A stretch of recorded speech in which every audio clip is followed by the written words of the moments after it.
ಸಾಕಿ ಸಲಹಿದಂತಹ ಮಗಳು ನಾನು ಅಲ್ವೇ. ನನ್ನ ಕರಕಮಲ ಸಂಜಾತಳು. ಎಳವೆಯಿಂದಲೇ ವೀರಗಾಥೆಗಳನ್ನ ನನಗೆ ಹೇಳುವುದರ ಮೂಲಕವಾಗಿ ನನ್ನಲ್ಲಿ ವೀರೋಚಿತವಾದಂತಹ ಪ್ರವೃತ್ತಿಯನ್ನು ಬೆಳೆಸಿದವರು ತಾವು.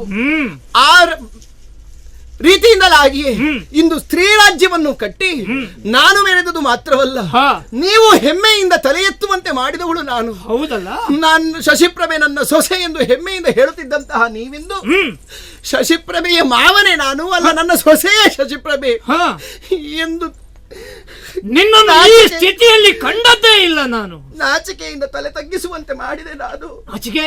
ಹೌದು. ಏನು ಮಾಡಿ ಮಗಳೇ? ಬೇರೇನಲ್ಲ, ನಾರಿ ವೃಂದವನ್ನ ಕಟ್ಟಿಕೊಂಡು ಸ್ತ್ರೀ ಸೇನೆಯೊಂದಿಗೆ ಸ್ತ್ರೀ ರಾಜ್ಯವನ್ನು ಆಳಿಕೊಂಡಿದ್ದೇನೆ. ಹೌದು. ಒಂದು ದಿನ ಏನಾದ್ರೂ ಸ್ತ್ರೀ ಶಕ್ತಿಯಲ್ಲಿ ಕೊರತೆ ಬಂತ ನಿಮ್ಗೆ? ಇಲ್ಲ. ಒಂದು ದಿನ ಈರುವರು ಪುರುಷರು ನಮ್ಮ ರಾಜ್ಯವನ್ನು ಪ್ರವೇಶಿಸಿದರು. ಪುರುಷ? ಹೌದು. ಪುರುಷರು ಬರ್ಲಿಕ್ಕಿಲ್ಲ ಅಂತ ನೀನೇ ಹೇಳಿದ್ದಲ್ವ?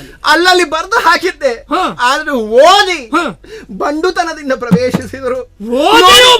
ನೋಡಿ ಬಿಡುವ ಏನಾಗುತ್ತದೆ ಪ್ರವೇಶ ಮಾಡಿದರೆ. ಹೆಣ್ಣು ಮಕ್ಕಳನ್ನು ನೋಯಿಸಿದರು, ಉದ್ಯಾನವನವನ್ನು ಹಾಳುಗೆಡಹಿದರು. ವಿಚಾರಿಸುವುದಕ್ಕೆ ಸೇನಾನಿಯಾದಂತಹ ಕಮಲಗಂಧಿನಿಯೊಂದಿಗೆ ಭ್ರಮರ ಕುಂತಳೆಯನ್ನು ಕಳುಹಿಸಿಕೊಟ್ಟೆ. ಏನಾಯ್ತು ಪರಿಣಾಮ? ನಮ್ಮ ಪಾಲಿಗೆ ಸೋಲಾಯಿತು. ಸೋಲು? ಭ್ರಮರ ಕುಂತಳೆ ಆ ಹುಡುಗರ ರೂಪಿಗೆ ಮಾರು ಹೋಗಿ ಅವರ ಪಕ್ಷವನ್ನು ಸೇರಿಕೊಂಡರು. ಆ ಬಳಿಕ ಕರೆದು ನಾನಾ ರೀತಿಯಲ್ಲಿ ಶಿಕ್ಷೆಯನ್ನು ವಿಧಿಸಿದೆ. ನಾನೇ ಯುದ್ಧಕ್ಕೆ ಹೊರಟು ನಿಂತೆ. ಹೋದ್ಯಾ? ಪರಿಣಾಮ ಮಾವ, ನಾನೂ ಸೋತೆ. ದೇವಿಯಿಂದ ಅನುಗ್ರಹಿಸಲ್ಪಟ್ಟಂತಹ ವರಹಮಾಲಿಕೆಯನ್ನು ಕಳಕೊಂಡೆ. ಸ್ತ್ರೀ ರಾಜ್ಯದಿಂದ ಓಡೋಡಿ ನಿಮ್ಮ ಆಶ್ರಯಕ್ಕಾಗಿ ನಿಮ್ಮದಾದಂತಹ ಸಹಾಯಕ್ಕೆ ಬಂದಿದ್ದೇನೆ. ನನ್ನನ್ನು ರಕ್ಷಿಸಿ.